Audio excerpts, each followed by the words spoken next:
ஆஷூரா நாள் என்றால் என்ன என்று உங்களுக்கு தெரியுமா? நாம் 1447வது ஹிஜ்ரி ஆண்டின் முதல் மாதமான முஹர்ரம் மாதத்தில் இருக்கிறோம். இஸ்லாத்தில் 4 மாதங்கள் புனிதமானவை என்று குர்ஆன் கூறியுள்ளது. அவற்றில் முஹர்ரம் மாதமும் ஒன்றாகும். முஹர்ரம் மாதத்தின் 10வது நாள்தான் ஆஷூரா நாள் என்று அழைக்கப்படுகிறது.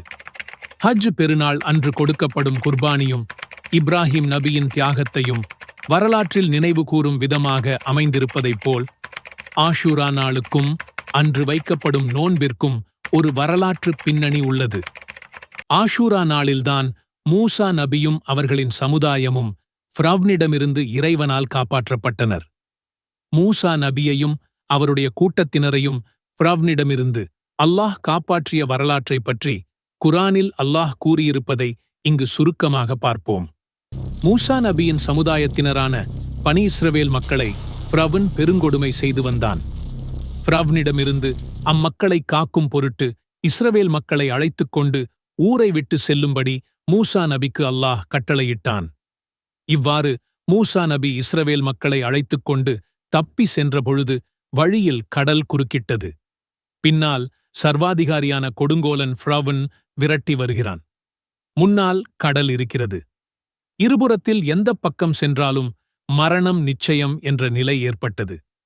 மூசா நபி அவர்களை நம்பிக்கை கொண்டிருந்த மக்கள், நாம் ஃபிரவ்னால் பிடிக்கப்பட்டு விடுவோம் என்று கவலையுற்றார்கள். அங்கிருந்து தப்பிக்க வாய்ப்பே இல்லை என்பதுதான் உண்மை. அந்த சூழ்நிலையில் மூசா நபி அவர்கள் என்ன கூறினார்கள் தெரியுமா? அவ்வாறில்லை. என்னுடன் என் இறைவன் இருக்கிறான், அவன் எனக்கு வழிகாட்டுவான் என்று மூசா கூறினார்.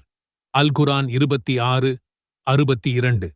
அல்லாஹ்வுடைய கட்டளையின்படியே மூசா நபி தன் மக்களை அழைத்துக் கொண்டு சென்றார்கள். எனவே அல்லாஹ் ஒருபோதும் அவர்களை கைவிடமாட்டான் என்று அவர்கள் உறுதியாக நம்பினார்கள். அல்லாஹ் கடலை இரு கூறாக பிளந்தான். அல்லாஹு அக்பர். அல்லாஹு எல்லாவற்றின் மீதும் ஆற்றலுடையவன். அதன் மூலம் மூசா நபியும் அவருடன் இருந்த நம்பிக்கை கொண்ட மக்களும் கடலை கடந்து காப்பாற்றப்பட்டனர். ஃபிரவ்னும் அவனுடைய கூட்டத்தினரும் கடலில் மூழ்கடிக்கப்பட்டனர்.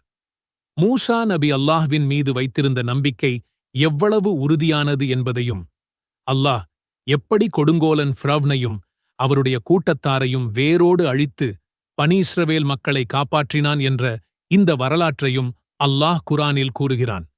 இதில் நமக்கு பெரும் படிப்பினை உள்ளது. சோதனைக்குள்ளாகும் சமயங்களில் நாம் அல்லாஹ்வின் மீது உறுதியான நம்பிக்கையுடன் பொறுமையாக இருக்க வேண்டும். அல்லாஹ்வின் அனுமதியில்லாமல் மரத்திலிருந்து ஒரு இலை கூட உதிர்வதில்லை.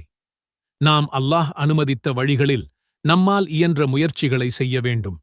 அல்லாஹ் தன் மீது பொறுப்பு சாட்டுபவர்களை ஒருபோதும் கைவிடமாட்டான்.